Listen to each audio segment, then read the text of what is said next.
Ding a ding ding. Hello, hello, hello. Check, check, check. Test, test, test. Checks. No checks. Cash only.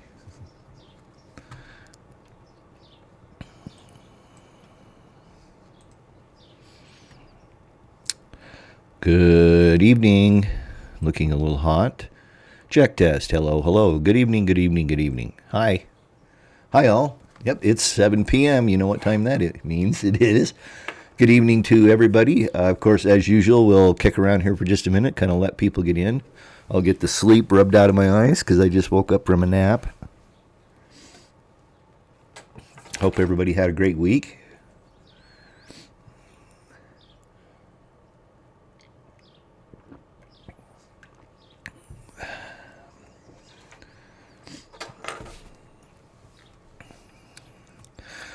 Thank you, Aaron. Appreciate that. 5 by 5.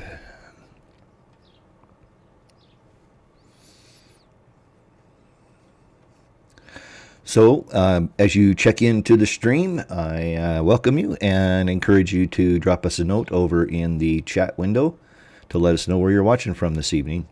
Unless you're Michigan Dave, and I guess you're in Michigan, Dave.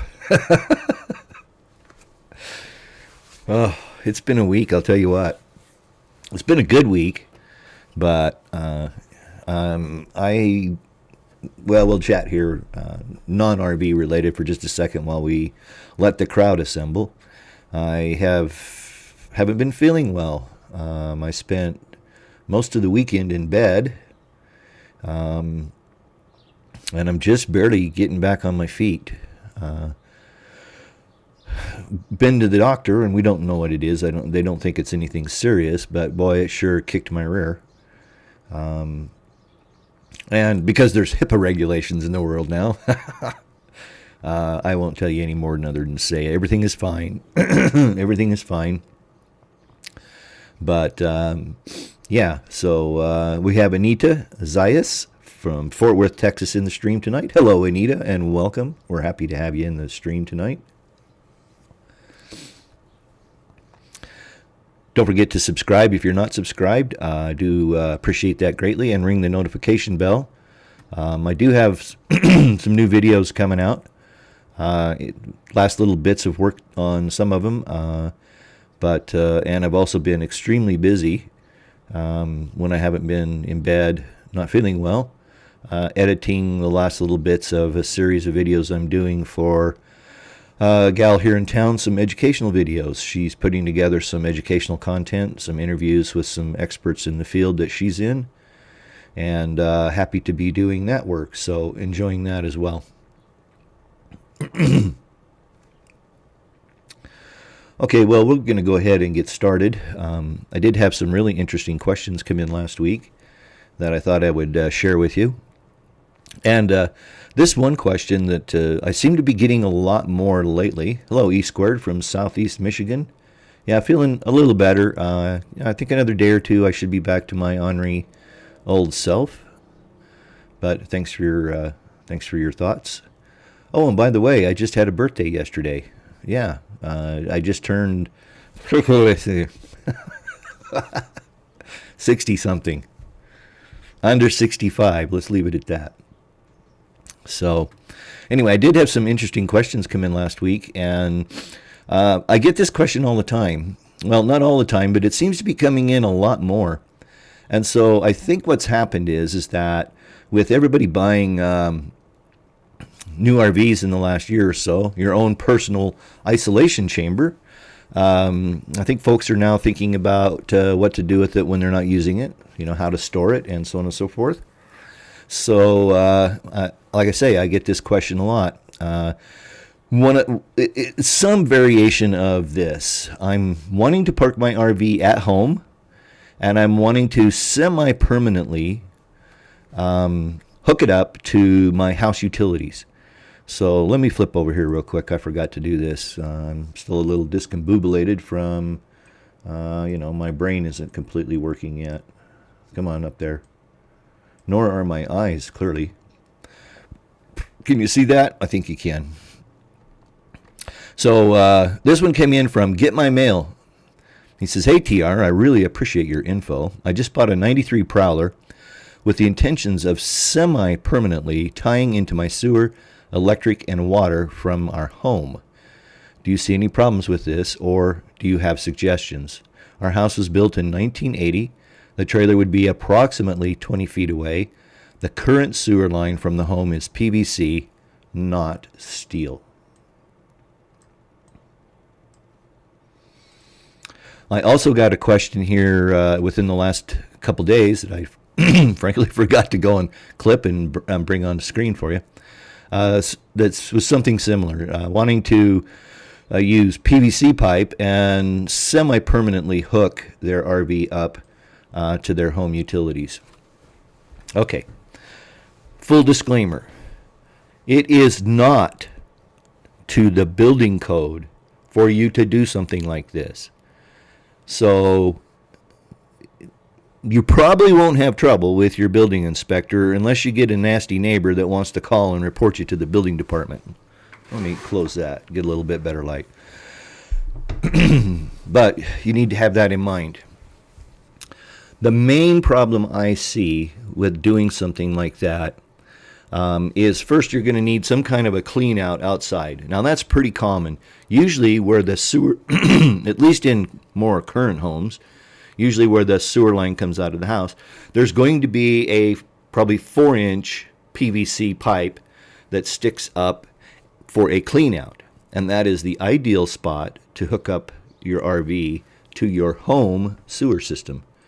However, I want to mention that you need to have some kind of a P-trap. What a P-trap is it is a little bump or a dip in a sewer line or a water line, like underneath your sink. There's going to be a little P-trap. Sometimes they're called a J-trap because they look like a J. But what that does is that stops sewer gas from getting back into your home.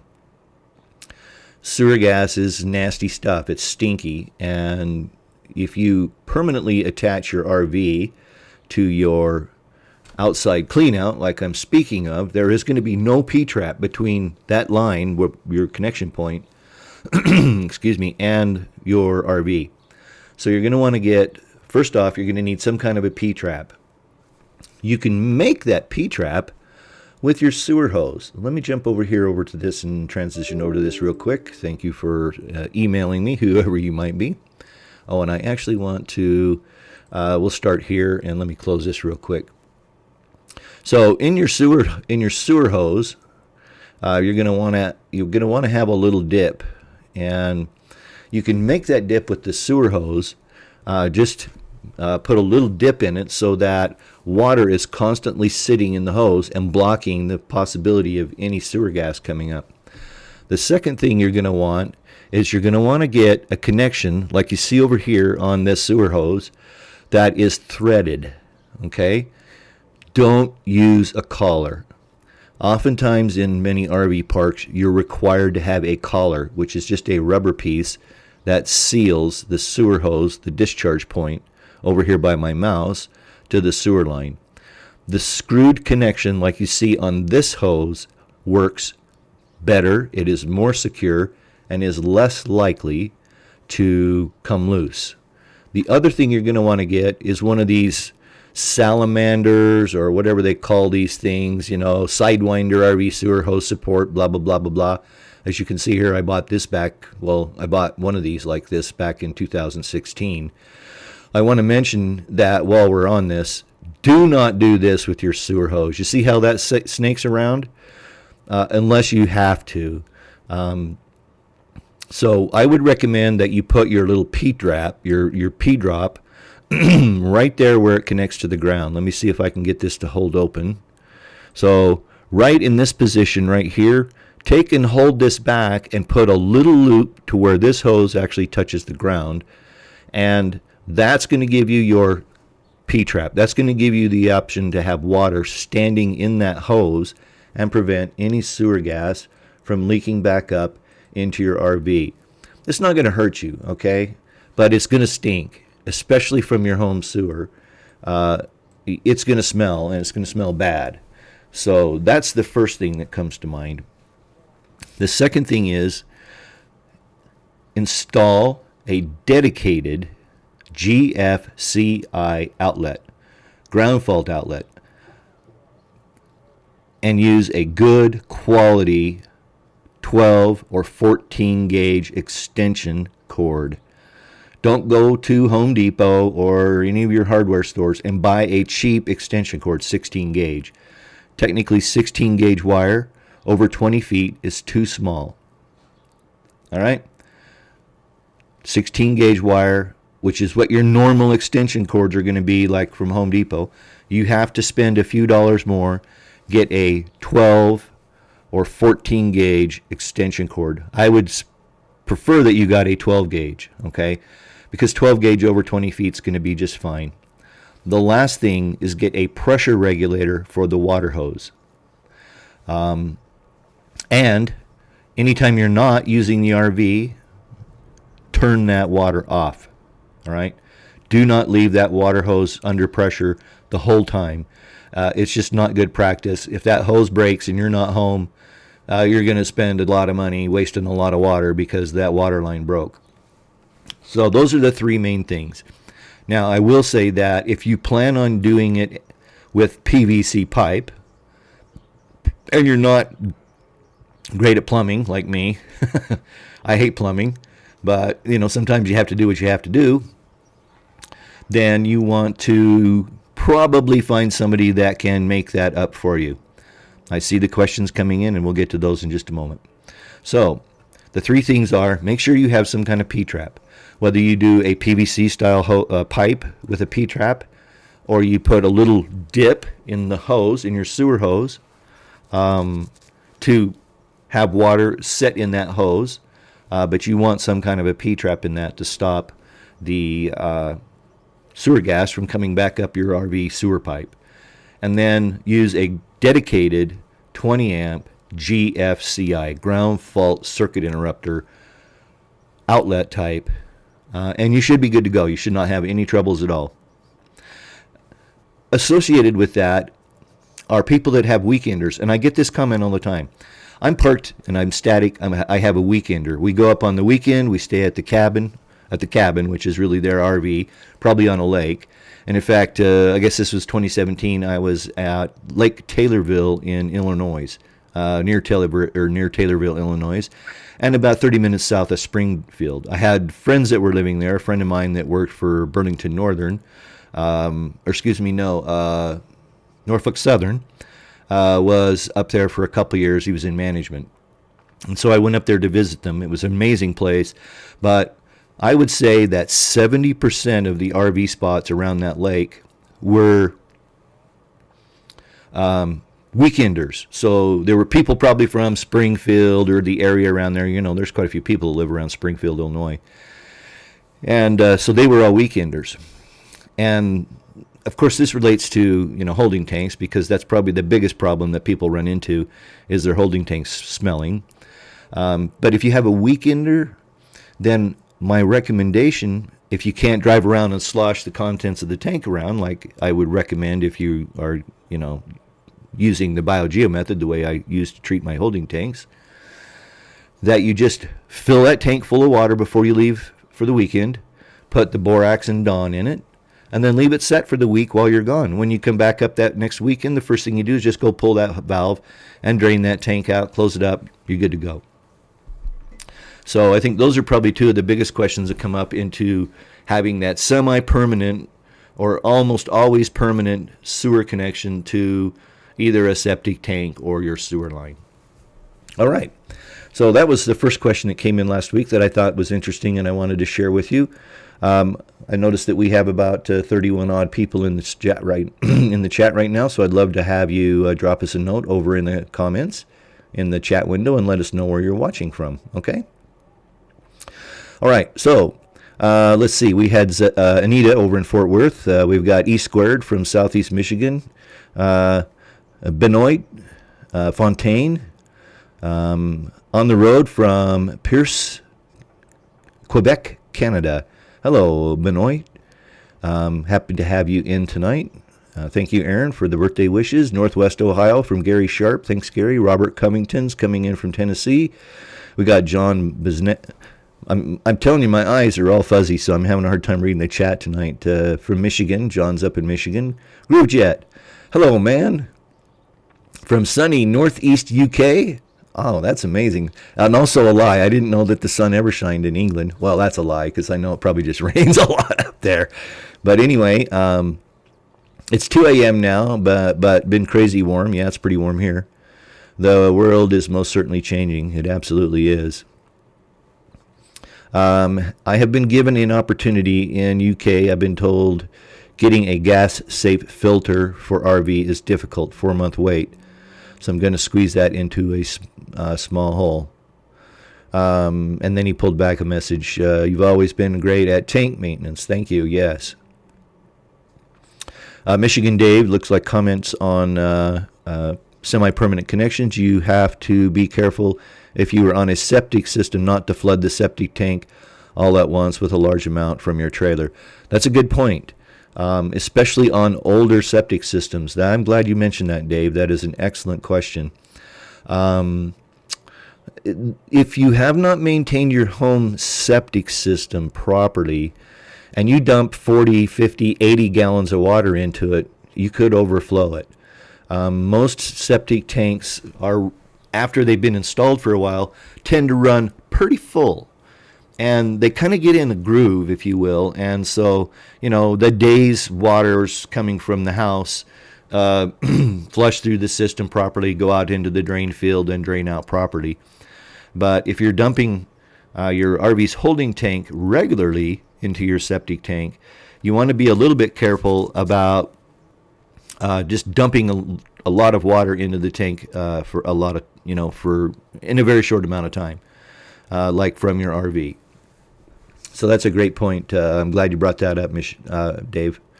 Lantane Thomas from Guntersville, Alabama. Hello, Guntersville. Hot and muggy down there. As people who watch the channel know, my dad's out in Arkansas, and I actually spoke to him yesterday for my birthday.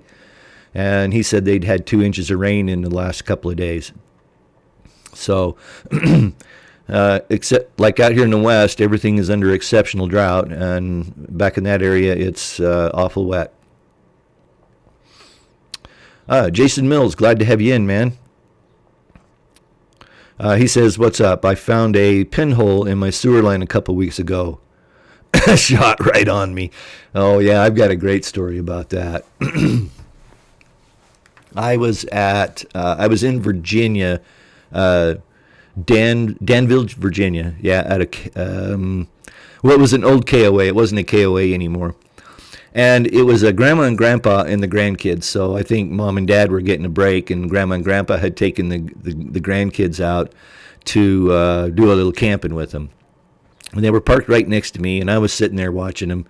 And they pulled in, and grandpa got out with the young grandchild, a young man, probably about, he probably was 5 or 6. And he was wanting to help grandpa. And unfortunately, it looked like grandpa might have forgotten to close the black tank valve. And so when the little boy reached down to pull that twist-off cover off of the sewer line, he popped it off and got covered in black water. I felt so bad for him because he was just mortified. At 6 and you get covered with poop water, that could be a little traumatic. Anyway, I felt so bad for him, but I just had to laugh. That's a thing to keep in mind is that when you go and you get ready to hook up, especially if you're new to RVing, you don't want to be standing in front of that valve because a little bit of water may leak past and be sitting in against that. Usually there's that twist cap that'll be on the cover of the connection point in the RV. At least I used to keep one on there. And so you want to be careful when you take that off. But, yeah, sorry to hear that, Jason. Yeah, that's a drag for sure. Frontier Fabricators from London, Ontario, Canada. Great to have you in the chat tonight. Thank you for the reminder, Aaron. If you do like what you're seeing, those thumbs up really help a lot. They get the video ranked up a little higher, and YouTube is more likely to share it with your fellow RVers. Also, sharing with your fellow RVers is awesome on your favorite forums, whatever they might be, and on Facebook. It's amazing. I was looking at my statistics the other day, and I get about a third of my views come from outside of YouTube recommendations. So Facebook, Google searches, those sorts of things. That really helps a lot to share that with your friends over on Facebook or wherever else. Any of my videos, the live streams, and so on and so forth. So thank you so much for those thumbs up, those subscriptions, ring the notification bell, and those sorts of things. Okay. Yeah, E Squared, there's lots of folks from Michigan tonight.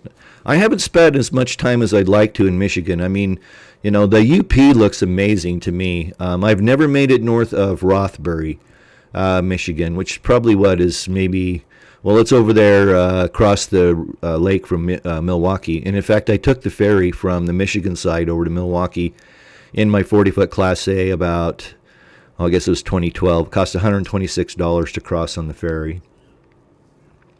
GrooveJet came back. Sorry, TR, gas safe engineer. If you want work done or certificate, people have to wait for months. Yeah, so there's opportunities for business.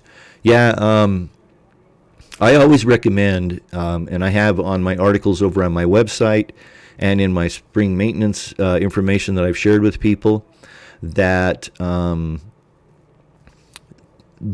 gas lines are really quite important, that they are properly installed and properly maintained. It's super easy to check your gas line with some soapy water. Just mix yourself up a tablespoon of dish soap in a pint of water, put it in a spray bottle, and then you can go around, and I recommend that you spray all your connection points. Anything that has a nut that tightens up the line, you want to spray that and check it every spring to make sure that they haven't loosened up and or are leaking. And on gas appliances, I always recommend that you have gas appliances professionally serviced, those sorts of things. The rest of the stuff, I'm more than comfortable, as I'm sure that many people are, servicing myself and repairing myself, mostly to save the money, because it is expensive to go to the RV repair shop.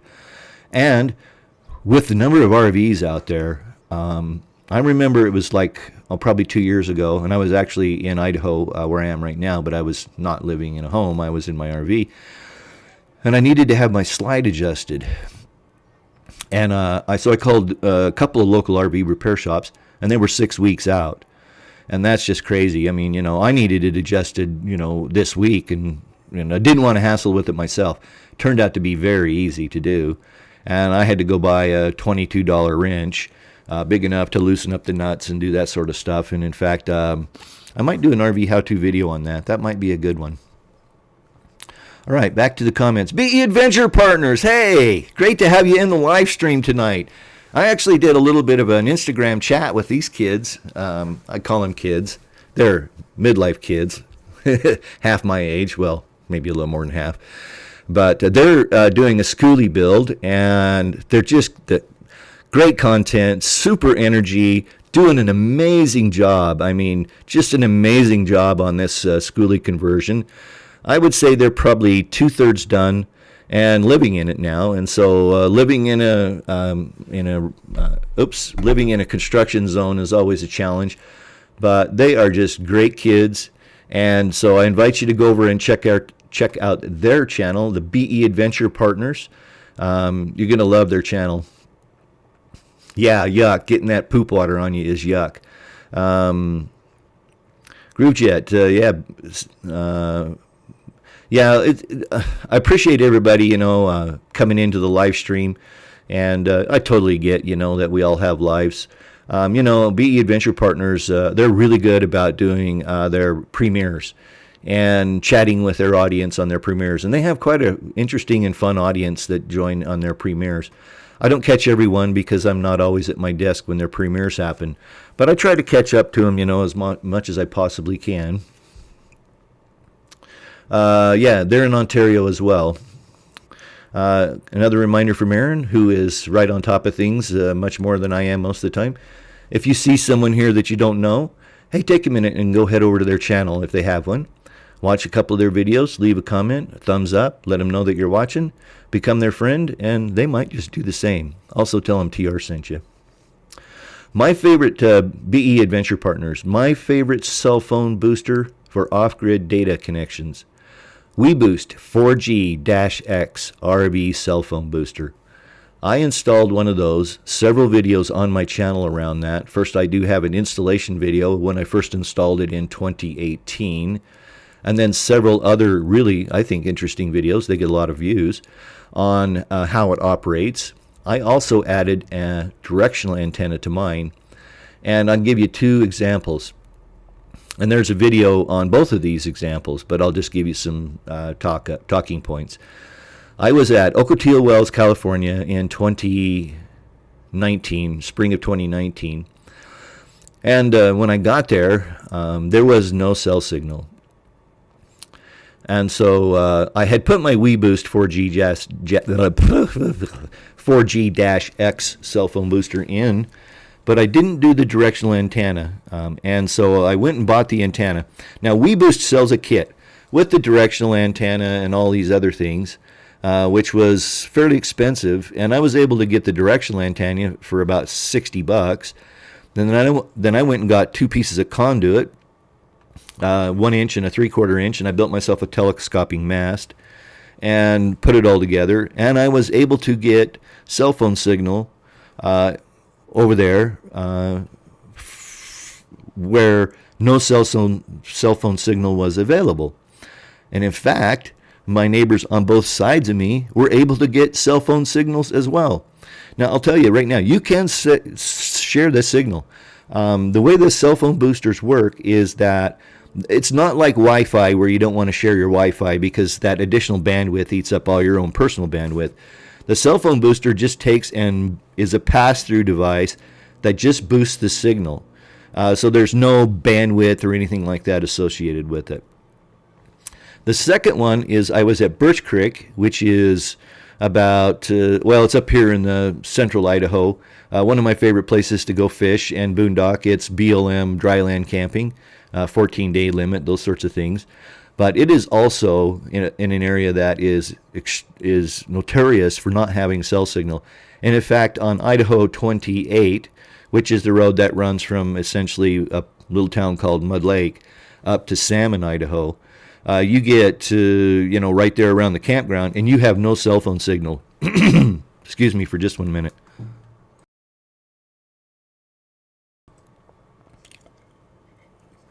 And in fact, on Idaho 28, the cell phone signal is so bad, they have roadside call boxes. You remember back in the 80s and early 90s before cell phones became so ubiquitous, a lot of mountain passes and a lot of roads that were pretty rural, they would have these, call boxes along the highway to provide for police assistance, roadside assistance, that kind of stuff.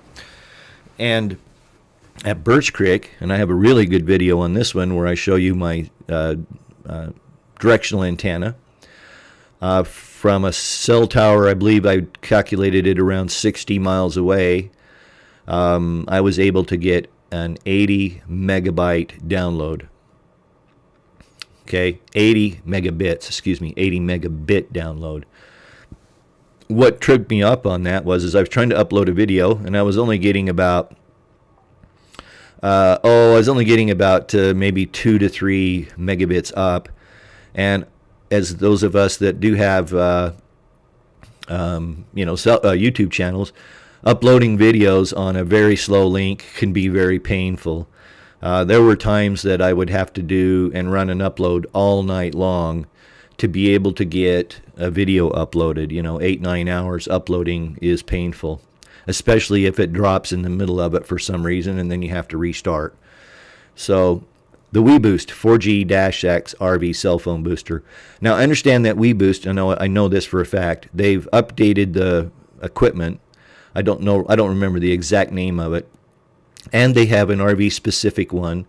But check your prices because, and of course I have links on my videos about this. But I was able to put the whole system together. The WeBoost, the additional directional antenna, the antenna mast, like I say, the telescopic mast and all that stuff, I would just use hose clamps, and I just hose clamped it to my ladder. And I was probably into it for $550, something like that. There are cheaper ones out there, but I used in my past life as an IT director for an engineering company.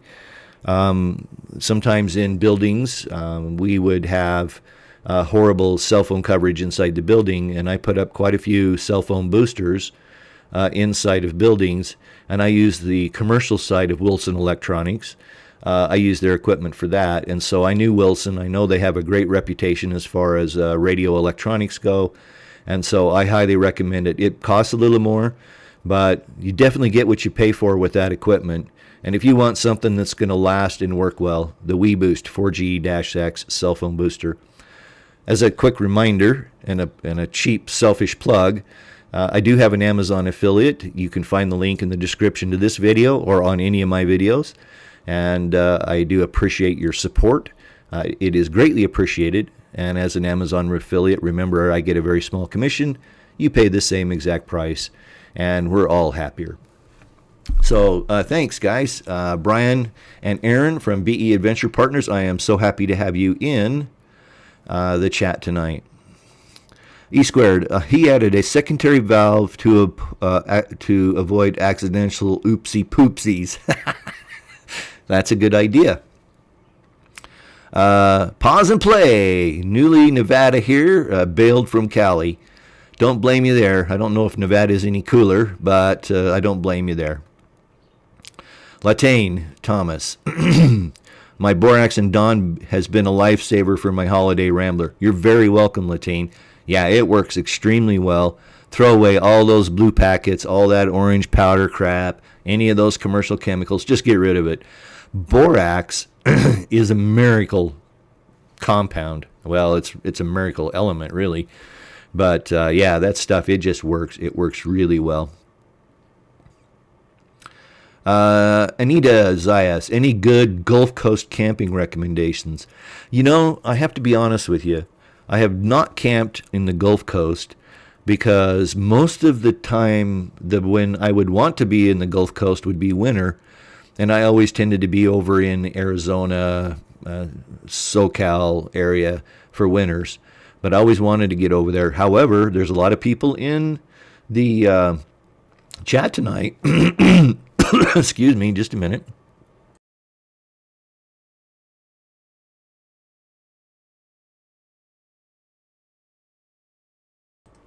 So if anybody in the chat tonight has any suggestions for Anita on good Gulf Coast camping recommendations, I know we got some folks from Alabama and some Florida people in tonight. Drop us a comment and let us know where your favorite places are. Okay, thanks, Aaron. Aaron did post the video on the WeBoost cell phone booster. Group chat, I mentioned Milwaukee. Has that town city got any link to Milwaukee power tools these days? You know, I don't know. I imagine, I don't know. Are Milwaukee power tools made in Milwaukee? I'm thinking they must be. But, you know, I know a lot. I've a couple other YouTube channels I watch around tools and those sorts of things because I'm a nerd and I'm a guy. I know that a lot of Milwaukee stuff's coming out of China now, as are a lot of manufacturers' tools. DeWalt. I think most every battery pack. I've been looking for some replacement battery packs for some of my power tools, and nearly every one of them have been made in China. Yeah, Brian and Aaron, I really enjoyed it. Oh, and by the way, I forgot to mention something to you when we were on the call and we were talking about YouTube in general. Keep in mind, you're making evergreen content. What evergreen content is that it's content that is timeless. Blog posts, video updates, life of the day on the road kind of videos. They're there, boom, you get your views, and then they kind of die off. There'll be a few views trickle in. But the stuff that you guys are making around, you know, your build videos and stuff like that, they'll keep getting views over and over and over and over. So just keep creating, just keep posting great videos like you are, you're going to be very happy in a couple of years, because you're going to have continuous recurring views. You're not going to have that pressure like we were talking, put a video out every week. You're not going to have to do that. You're just going to have that continual recurring views on your videos, and that's really what we want. Okay, let's see. Catching up, Michigan Dave's. What products do I recommend for cleaning and conditioning the rubber roof on a travel trailer? For cleaning, I recommend your standard dish soap. Dawn, Joy, Palmolive, any of those. For conditioning, there are some RV roof washes that have silicone in them. Silicone is the key to keeping rubber lasting a very long time. Like when you're doing maintenance on your RV inside, if you have slides and you have rubber gaskets around the slides, and you're going to have rubber gaskets around your doors, use silicone spray only. CRC makes a great silicone spray. Liquid Wrench has a great silicone spray. I'll use either one of those. Do not use WD-40 or anything like that. Every of these sprays all have naphtha, but WD-40 is like 40% naphtha, and that's way too much. There is a ton of silicone in rubber, and one of the things that keeps rubber pliable, nice and soft and supple, so that these seals seal like they're supposed to, is silicone. And what I recommend you do is that get yourself a nice microfiber towel, a can of silicone spray, spray it on the towel, wipe it on the gaskets, and then watch it. Because if you have never treated them before, that silicone is just going to get sucked right up. It's just going to soak right into those gaskets fast. And if it does that, hit it again, hit it again. Eventually, when it doesn't soak in instantly, but it sits on the surface for a few minutes, you're there. Do one last wipe off, and you'll be good to go. But you'll keep those gaskets nice and supple. They won't dry out. And you're going to be a lot happier. You won't have air leaks, water leaks, and those sorts of things on the gaskets around your slides, your doors, and those sorts of things. And in fact, I treat the gaskets and the seals on my doors of my automobiles and in the windows. They'll have a rubber seal around the window in your cars.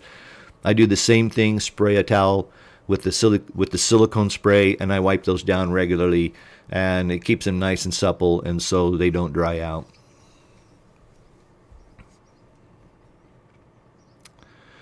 Okay, let's see here. Catching up in comments. So, cleaning and conditioning the roof. I don't have any specific recommendations because I just would use regular soap and water, Dawn dish soap. I do know that there are products specifically made for cleaning RV roofs, and you just want to check the label and make sure that it's got plenty of silicone in it. I hope that helps. Well, I never taught formally GrooveJet. I guess I was sort of paid to teach. When I was in graduate school, I taught a class. I used to teach plant physiology, and then I also taught geographic information systems. That is a fancy computerized database that they use to map all kinds of information. Geographically, they take a database and overlay it on a map. And so I used to teach a class like that at a place near where I'm at right now in Idaho, the Craters of the Moon. For 10 years, I taught a class called The Natural History of the Craters of the Moon as a summer enrichment class for the College of Southern Idaho.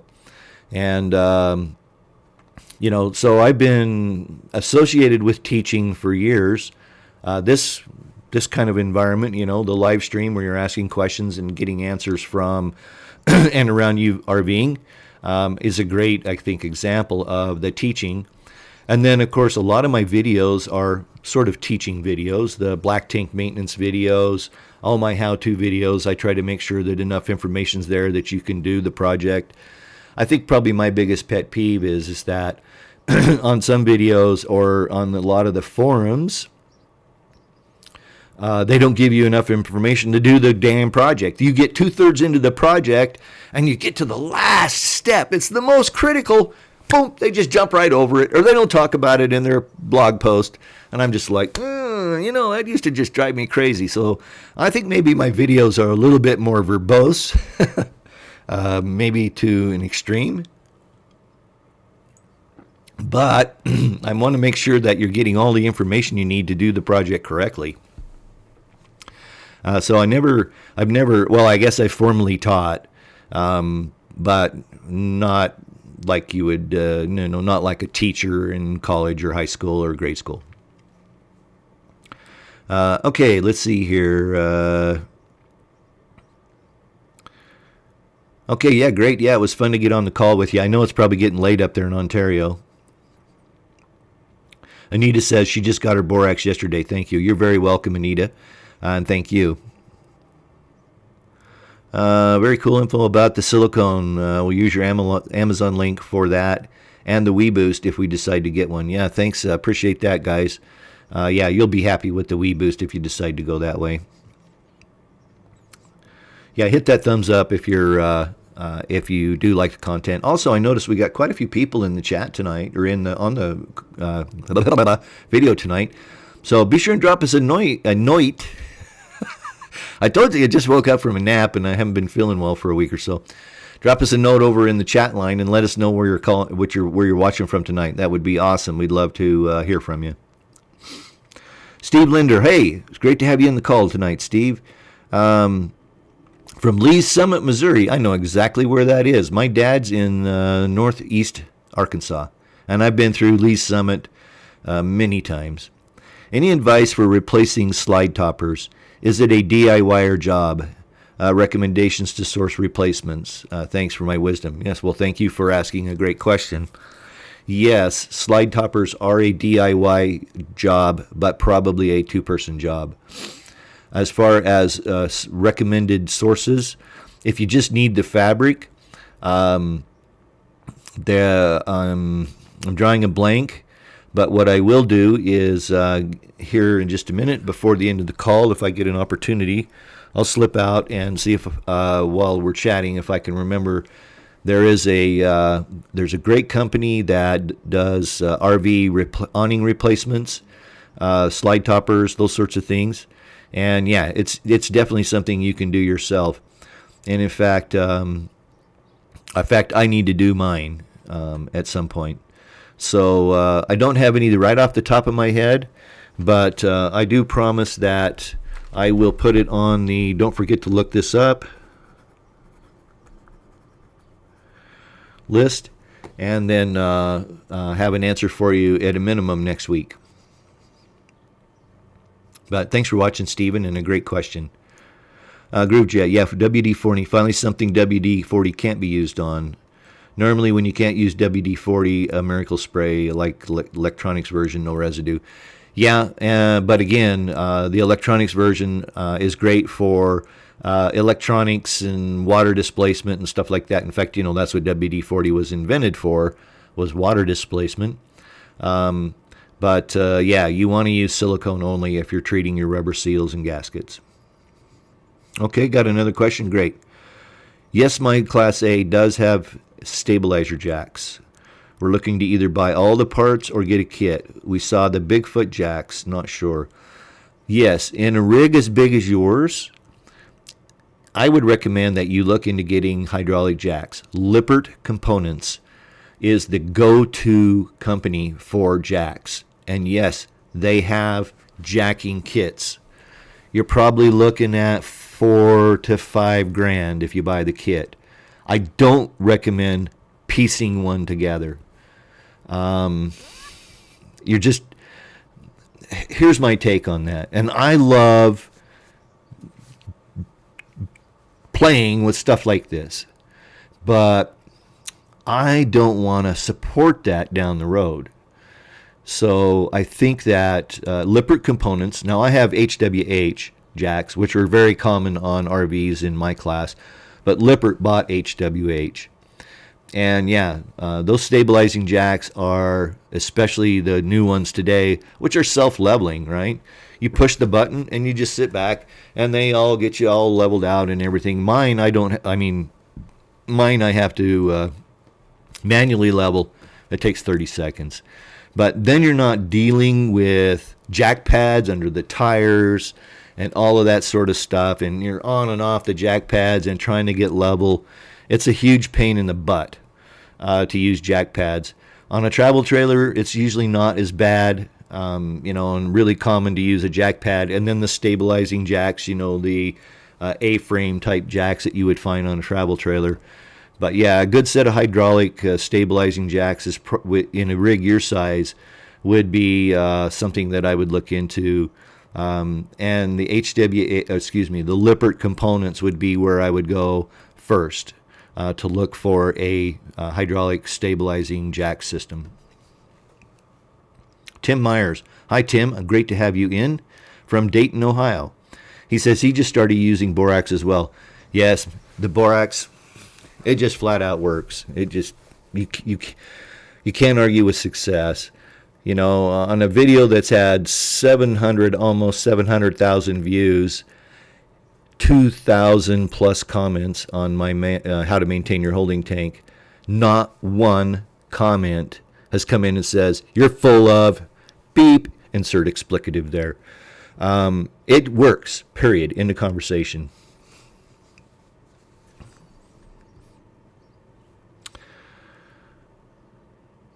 Thanks, Anita. Boraxo. Come on, Aaron. All right, I'll tell the Boraxo story. Sometimes it comes out of my mouth as Boraxo, not borax. And the reason for that is my grandfather ran a Chevron service station for 45 years. And when I was younger, I hung out there a lot. I guess my mom would send me there to get me from underfoot. And I used to wrench a lot. I used to help him a lot, work on cars. This is back when service stations were real service stations. He would do oil changes and brake jobs and all that kind of stuff.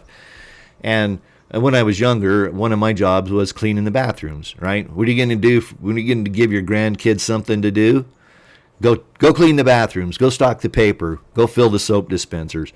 Well, back in the 60s and early 70s, those soap dispensers a lot of times were Borax-O powdered hand soap.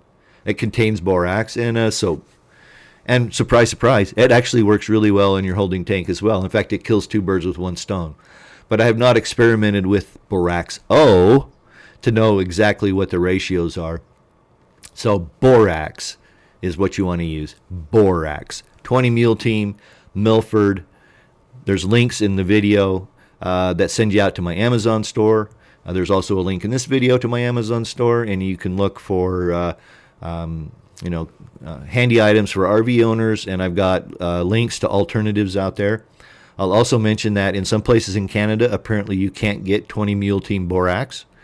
So OxyClean works extremely well, as does Calgon. I know Aaron uses Calgon. And it works extremely well. And in fact, when I first started experimenting with the Geo method that used chlorine bleach, I was using Calgon, but I moved over to the borax, and I've been very happy with it. Jingai Dion from Ontario, close to Ottawa. Hi, great to have you in the chat tonight from Canada.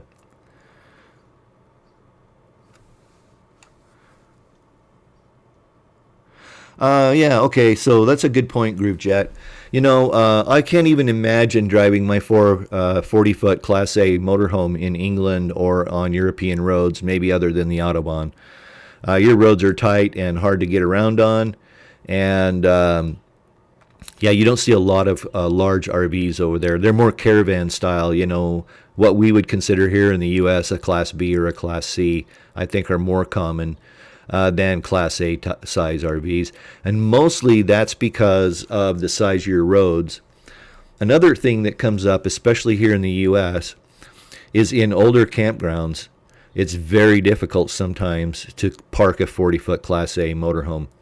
I know I was in Missouri up off of I-44, and I was staying up on a lake up there. And back during the Depression in the 30s, the Conservation Corps built a lot of campgrounds. Well, back in the 30s, there weren't 40-foot Class A's. Folks were car camping. They would have a Diamond Rio that they had converted into a car camper or something like that. And so older campgrounds, national parks, national forests oftentimes have length restrictions, 26 foot, 28 foot, 30 feet. So one of the reasons why I am selling my 40-foot Class A is because of the length. If now that I'm not full-timing it and intending to do more expedition-type camping, out for a week, out for 2 weeks, and then back to my home base, I'm not carrying all my stuff with me. I full-timed for 4 years in my RV, and I've owned my current RV for 9 years now. And I was full-timing in it, so I wanted to carry stuff with me. When I was full-timing, I had my golf clubs. I have all my fishing gear. I had a kayak, a blow-up kayak, mountain bike, all that sort of stuff. And so I wanted the space to carry all that with me, and then I also wanted to be comfortable. And not that a Class C or a Class B isn't comfortable. I think they're great. But not for full-timing, at least not for me. Now, I know a lot of people that full-time in vans, Class Bs, Class Cs. You can make do with anything you want to put your mind to. It really comes down to personal choice. But yeah, you don't see big, large 40-foot Class A's, 45-foot now with tag and dump with tag axles. I have a friend of mine that I'd worked with for years who has a 40-foot Class A Freightliner on a true Freightliner truck chassis and pulls a 30-foot double-stack trailer. They're full-time in it, but they're close to 70, 75 feet long as they roll down the road. And I'm telling you what, you want to have trouble parking something, you get a big rig like that. You're going to have a lot of trouble. So there are advantages to having a big rig, and then there are disadvantages to having a big rig. That might make a good discussion for a future call or for a future video chat. Does size matter? Depends on who you ask. All right, enough double entendre. Camp Goer 1, hi Linda, great to have you in the chat tonight. Hope things are going well down there in Arizona. Probably about way past time hot enough wise to get out of there. You're very welcome, Brian and Aaron, for the tips about the jacks. Okay, yeah. John says, perhaps one day you can show us how to adjust the self-leveling HWH or hydraulic jack systems. I would be happy to do that. I'm going to put that on my list.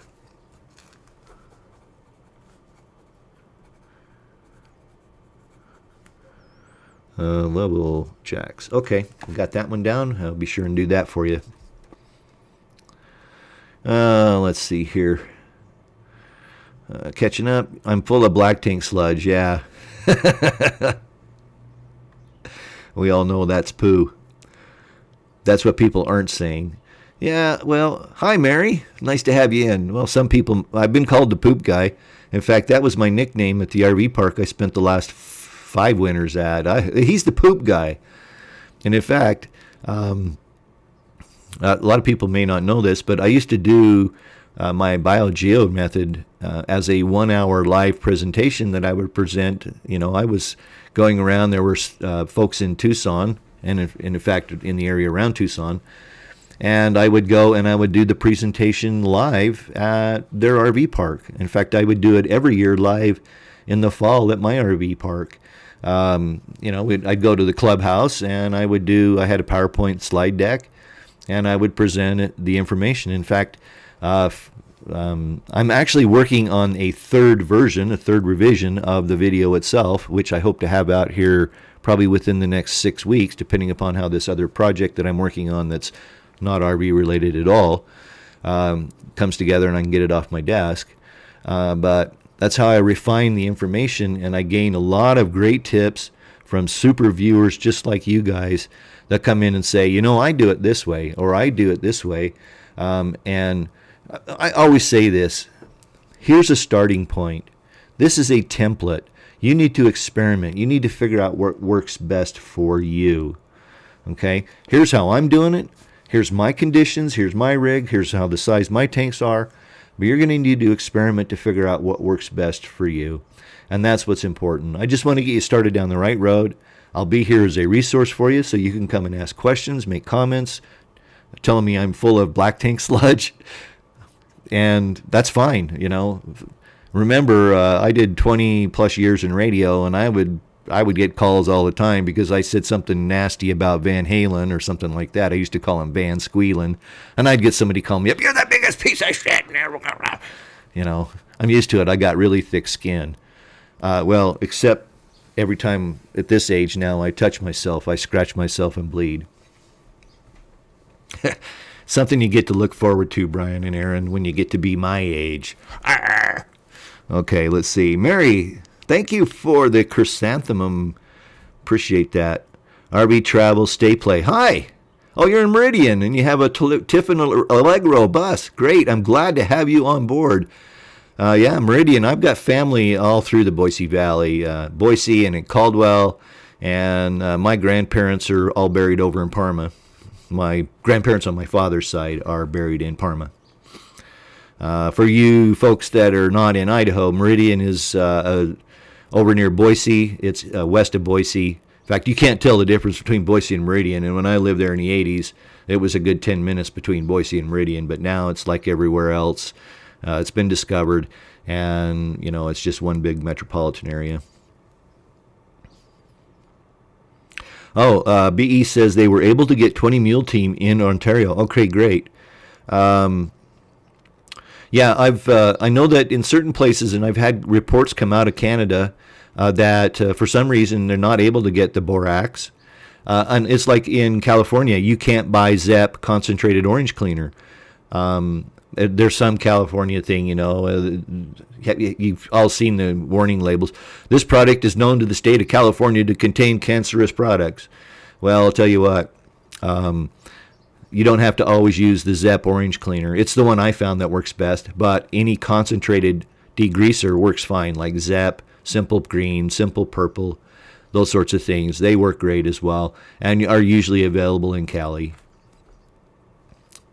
Don't tell the California people, but I have a friend of mine that's down in the San Diego area, and one of the things I used to take was, before I would leave Arizona and I would go visit him, I would go buy 4 gallons of ZEP and take to him so he'd have some for his holding tanks. Shh. You know, as a kid, I remember my dad taking a friend. Hope you can't hear the router. My neighbor's working on something over there. But my dad used to take his buddy Ole beer because he couldn't get Olympia beer wherever he was, in some place I don't remember. Oh, you don't? Aaron says he's you guys are breaking me up. He says he's not a Calgon user anymore. He uses Boraco. Yes, hello, Linda. Great to have you in the chat tonight. Hope you're not sweating too bad out there. Tim Myers. I just went the opposite direction and selling a 28 gasser and picked up a 36 DP, diesel pusher. Yeah, you know, I'll be honest with you. I started car camping and tent camping, and then I worked myself into a small travel trailer and then into a bigger travel trailer, and then I had a fifth wheel for years. And then I went all out and bought my 40-foot Class A. Just a minute here. I'm going to fix something.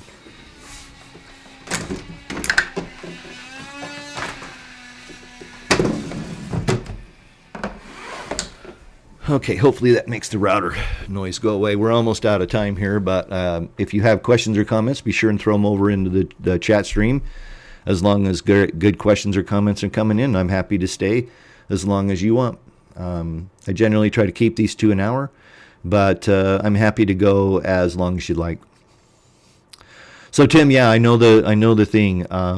Again, like I said, I just got to a point after full-timing for 4 years and with the pandemic and with some other things, some family things. You know, I have a disabled brother, and at some point my dad and my brother are going to have to come live with me. I thought it was a great time to repurchase a home. This will be the third home I've bought. in my life, the one I'm in now. And in fact, if you want to see it, there's tons of content on my channel around a renovation I did last fall before I moved in, getting it cleaned up and painted. It was Grandma's house, and it hadn't been touched for 30 years. But there's tons of content over there on my channel about that. You're welcome, John. Yeah, well, I try to keep it light, Brian and Aaron, BE. BE equals Brian and Aaron, by the way. Yeah, I try to keep it light. Yeah, that's not a bad idea for you guys. You know that you guys are just starting your you're just starting your trip on the road to nomadity. Is that a word, nomadity?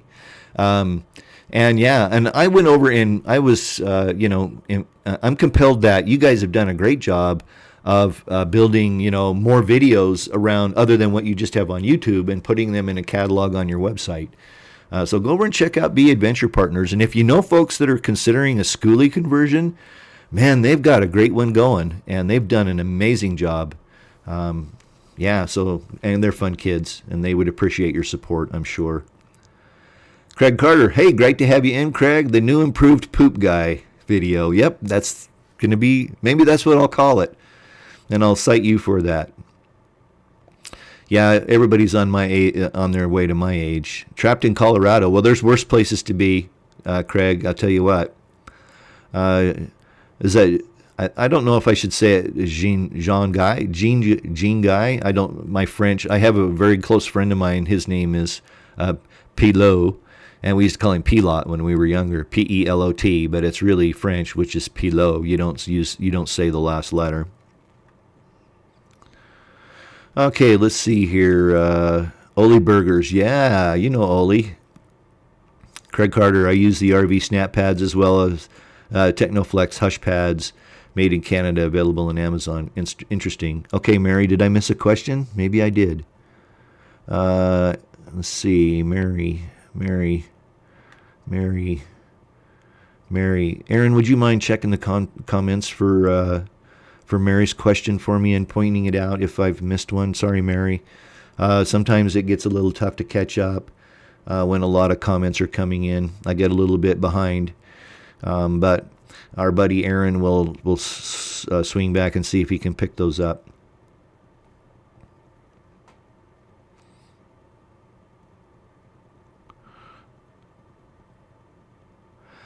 Linda asks, how much would it cost to build out a van, do I think?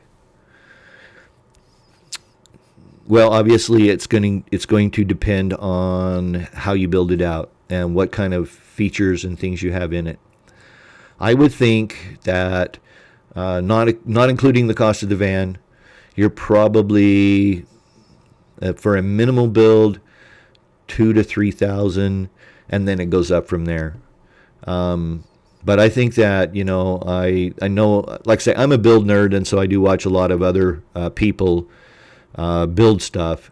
They have to be really compelling and put out great content like Brian and Aaron before I subscribe, because I'm kind of stingy with my subscriptions to a certain extent. If it's great content, then I'll definitely subscribe. But yeah, I think 3,000 would be sort of a minimum starting expectation if you're building out a van, not including, the van. But if you start putting in solar and you start putting in windows and air conditioning and those sorts of things, the sky's the limit. You could spend 10, 20, 30,000 building out a van, I think, easy. D. Jensen, howdy from Mendocino coast of NorCal. Man, that is beautiful up there. I am super jealous. Had a great trip through Massacre Rocks. Okay, that's just about 15 minutes from where I'm at. And Bruno Dunes this spring. I have a video on my channel about Bruno. And in fact, in my RV, in my black tank maintenance video, towards the end, you see me dumping my black tanks. And that was at Bruno Dunes. Amazing place out there, isn't it? Yeah. Hope you can return to Idaho this fall as well. And if you do get into eastern Idaho, drop us a line. Maybe we can go have a cup of coffee or camp for a day or two. GrooveJet says, I had an insect infestation. I couldn't get borax, so I found stuff called diatomaceous earth. Yes, it's very good stuff. Natural fine crushed sedimentary rock dehydrates insects. Yes, it does. It also plugs up their breathing paths. A lot of insects, ants and beetles and stuff, they don't breathe through a nose or like we do. They breathe through pores on the sides of their body in their exoskeleton. And so, yeah, diatomaceous earth will plug up those breathing pores. Diatomaceous earth is old sea creatures, very teeny, tiny, little microscopic creatures that lived in the sea that, like many things, have deposited in layers and are now mined. And yeah, it's a very popular insecticide, DE, diatomaceous earth. Also, DE used in pool filters. It's very good at filtering water.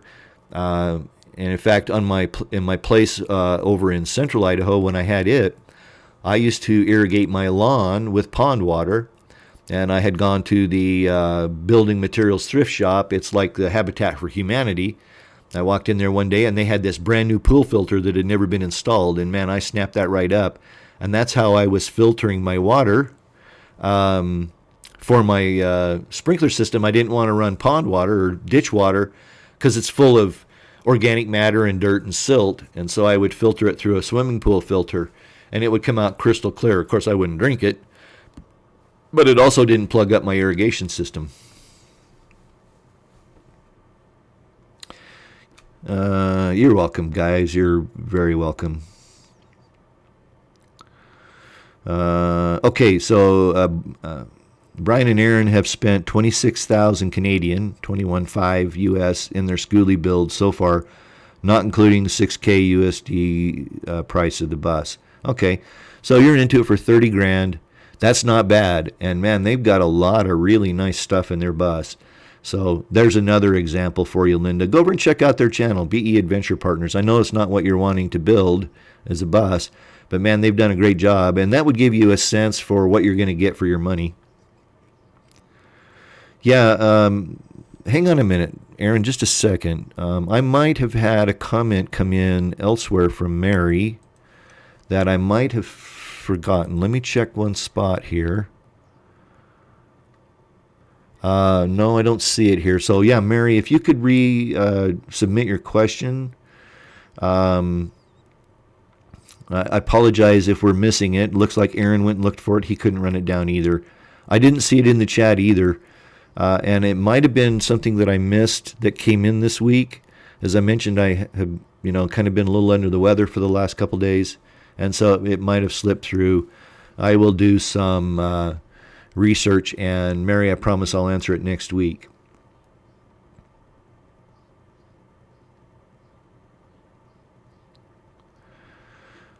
Linda, Camp Goer 1 says, I just built 2 beds, 24 by 70 for my pickup, and it about killed me. Bad tools and on my living room floor. Yeah, I imagine you're trying to work inside in the AC. Tools are everything. If you've got crappy tools, it makes the job twice as hard. I learned this lesson a long time ago. If you can swing it, spend a few dollars and get good tools. You're going to be a lot happier in the long run. Don't buy cheap Chinese knockoffs on Amazon. I've been burned so many times buying tools on Amazon. Spend a few more dollars more. I have a perfect example. I bought an impact drill I finally wore out my 22-year-old Makita drill driver.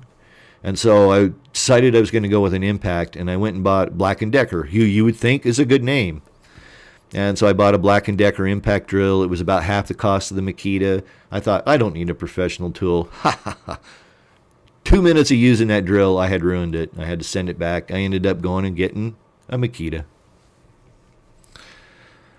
Okay, let's see here. I'm trying to catch up here. Gene Kidd from Toledo. Hello, Gene.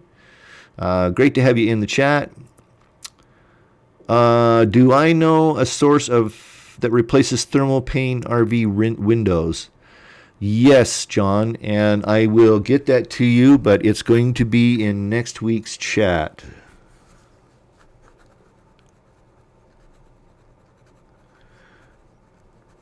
I actually had to replace the window in my bedroom.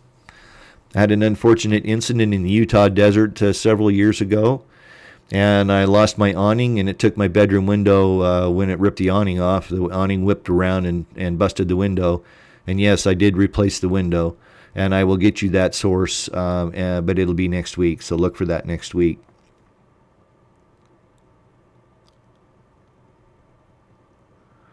Yep. When you quit learning something new, BE, Brian and Aaron, if you quit learning something new every day, you might as well pull the covers over your head and have them put you in your box. Yeah, diatomaceous earth is good stuff. Generally, Gene Kidd asks, are all black water tank valves universal? Generally, yes. Typically, they're just simple gate valves. Okay, they're just a gate valve, so it's just a piece of plastic that slides between, a frame, and you pull the handle, and it just slides the valve out and in. Now, in some more sophisticated RVs that might have macerators and those sorts of things, there's some more sophisticated valves. But in general, they're just gate valves, and yes, they're pretty much universal. And in fact, I have a video on my channel where I replaced both my black and gray tank gate valves on my RV. And I invite you to go check that out. And they're fairly inexpensive. And while I was at it, I had my black tank valve leaking. The stem seal was leaking, and so it was, causing a little stain inside my water bay. And it was an hour and a half job. And while I was in there, I says, well, I got this apart. I'm going to replace them both. Yes, Tim Myers, every Tuesday night, 7 p.m. Mountain Time, I'm doing the live stream. So be sure and let your friends and fellow RVers know. If they have questions, they can come in and ask questions. I'm happy to answer your questions and hopefully make you laugh and provide you with a little entertainment on a Tuesday night. You're welcome, Linda. Camp goer. It's after Groove Jet. Okay. Brent Beidler, I am a full-timer, not an old-timer. I'm not an old-timer either. Well, I guess I am as far as RVing goes, but you're only as old as you feel. And yesterday and today I felt like I'm 80.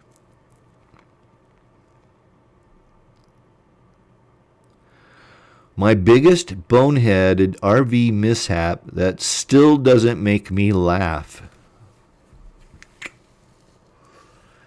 Hitting a rock.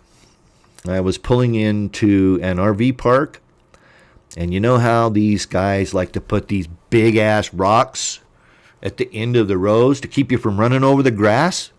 Well, they don't own 40-foot Class A's. And I was being parked in a space by the technician, by the attendant in the RV park, and he's backing me in, and all of a sudden, crunch, $600 worth of damage on my water door. And he backed me into one of those big-ass rocks that sit out there in RV parks. If you build an RV park and you don't want people running over the grass, don't build a frickin' RV park. Don't put those big-ass rocks out there for people to hit because they can't see them. That's just stupid. That is probably one of my biggest pet peeves. Oh, you got me on it. You got me going now, didn't you? Oh, I need a drink of water. Sorry. I don't laugh about that one very often. Hitting that big-ass rock, that was a pain.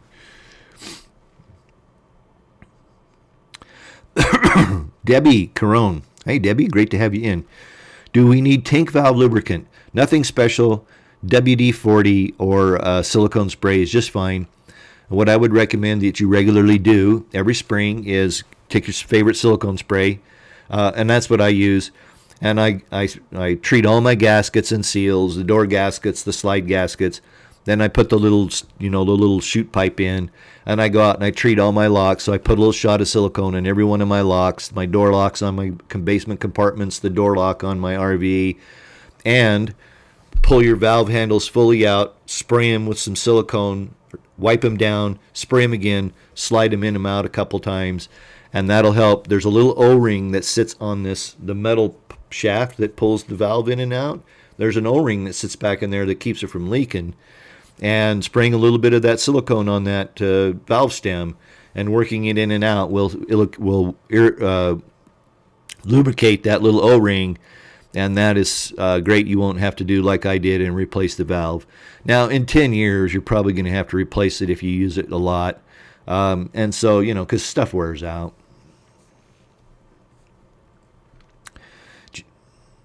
Super chat just popped in. Jason, thank you very much, and I am so appreciative of your super chat.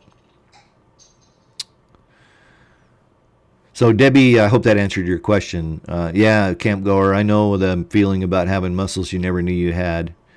Thank goodness for your favorite painkiller, ibuprofen, naproxen, Tylenol. Good point, Aaron. Yeah, black tanks are 3.5 inch, and gray tanks are 1.5 inch. That's the drain valves. What do I recommend for sealing the roof? Thank you so much. Brent, I recommend Henry's, Tropicool, or Bright Tech. Either one of those are 100% silicone, easily applied. All you have to do is make sure you get the roof nice and clean. It's a roll-on product, and I recommend them. I have used the Bright Tech. I know some other folks that have used the Tropicool, and they both work extremely well. So that's what I would recommend.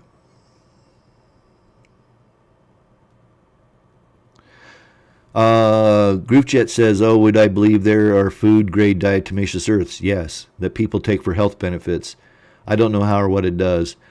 It's probably like fiber, and it might be like eating sand. It probably scrubs your intestines out.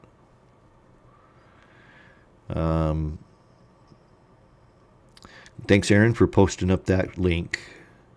Thank you, John. I enjoy having everybody in the chat, and as a friendly reminder, your thumbs up, greatly appreciated. Subscribing when, if you are so inclined, and ringing the notification bell is also very nice. Supporting the Amazon store is extremely helpful as well, and every bit of it is super appreciated. Thank you, Mary. Appreciate that. You're very welcome, Deb. Yes, Jason, very, very nice of you to support the channel in this way. I surely do appreciate it. If you get up into Idaho, give me a holler. We'll have a beer. Or coffee or milk, if you're not a beer drinker.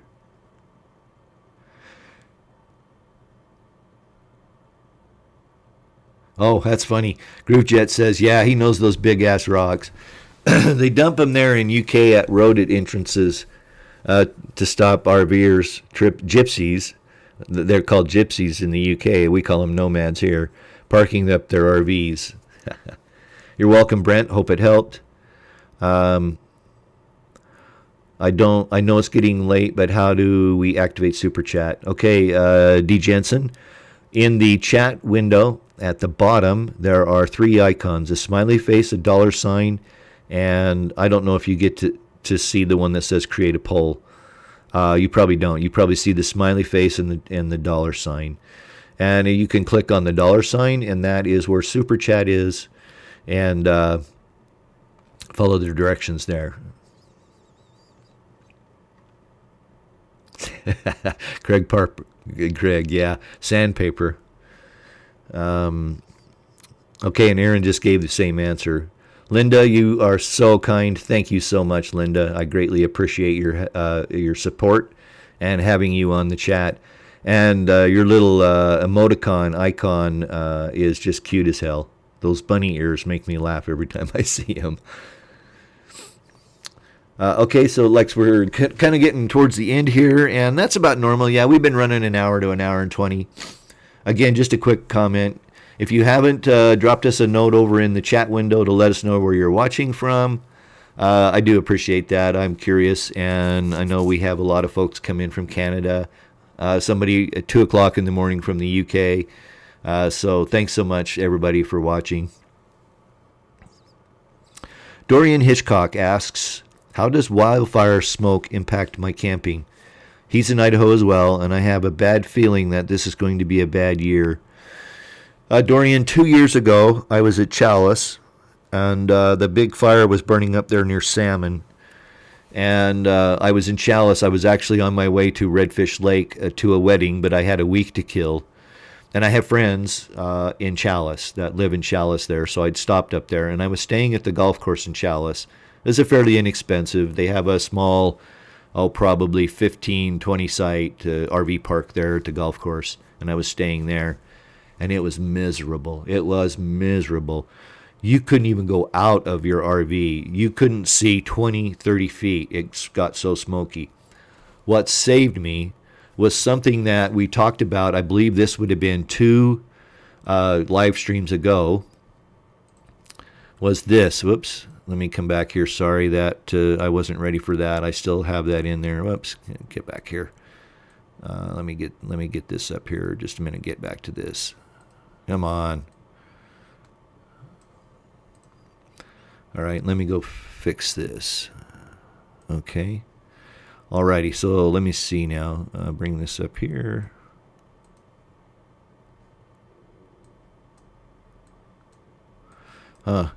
It's not cooperating. But what saved me was my little portable air cleaner. I would turn my air cleaner on and close up all the windows.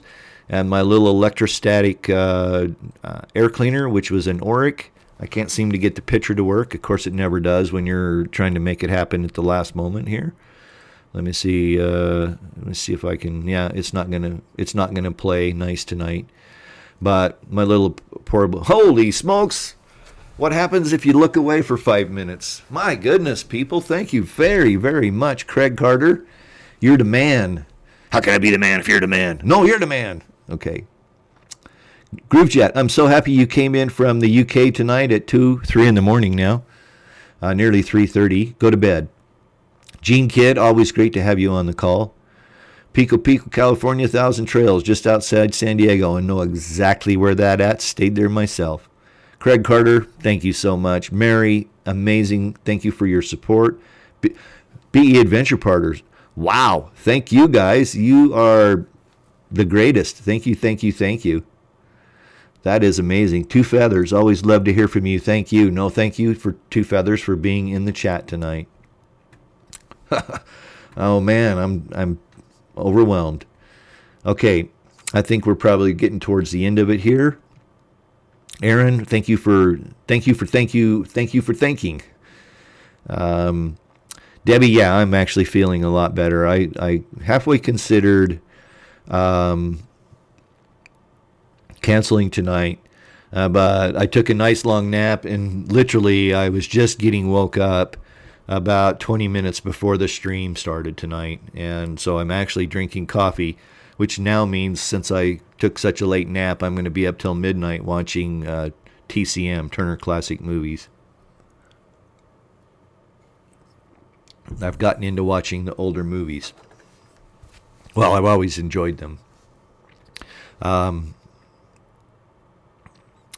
Okay, let's see here. Thanks for the tip. Have a great day. You're very welcome, Dorian. Two Feathers up in Washington, right in my backyard. Oh, and by the way, before I forget, I'm excited about next week too, because Scott Linder from RV Travel and Scott Linder Outdoors is going to be on the channel at 7 p.m. next week via Zoom. And in fact, if that goes well, I'm going to start opening up a Zoom chat that other folks can Zoom in, and then maybe we'll get to see some other beautiful faces besides my ugly gray mug. So we're going to be experimenting with that. Thanks, everybody, for the great get well wishes. Two Feathers, northwest, 30 miles south of Canadian border. Okay, so I have family in Bellingham. And I have family in Bellingham. I also have family in BC, Vancouver, British Columbia. Thank you, Camp Goer 1. Two Feathers, Aaron is in Amana Colony's camp hosting. And yeah, he was Aaron retired from the Navy, I believe, and was up in Bellingham. Okay, BE, you're on. We will put you on the list of folks to do a Zoom with. That might be really fun because you guys are a lot of fun. I think we would have a lot of fun in that, and I think folks would really enjoy it.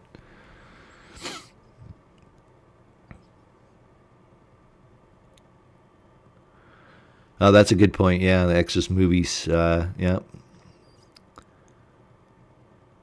Okay, great. Well, should we call it an evening? Last call for questions. Any last calls?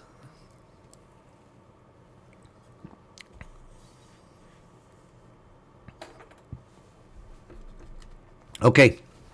Well, another great chat, live stream. I look forward to these. I'm really starting to enjoy this. They're starting to get a lot more popular. You know, I think, a peak of 40 tonight. Yeah, it looks like we had 40 concurrent viewers, which isn't bad since we've only been doing this for about 6 or 7 weeks. I leave the replays up because there's a lot of great, I get quite a few views after the live stream. And, I'll be completely and totally honest with you. I love sharing this information with folks. Some of it has been very hard earned. I've made some mistakes. I've hit some rocks.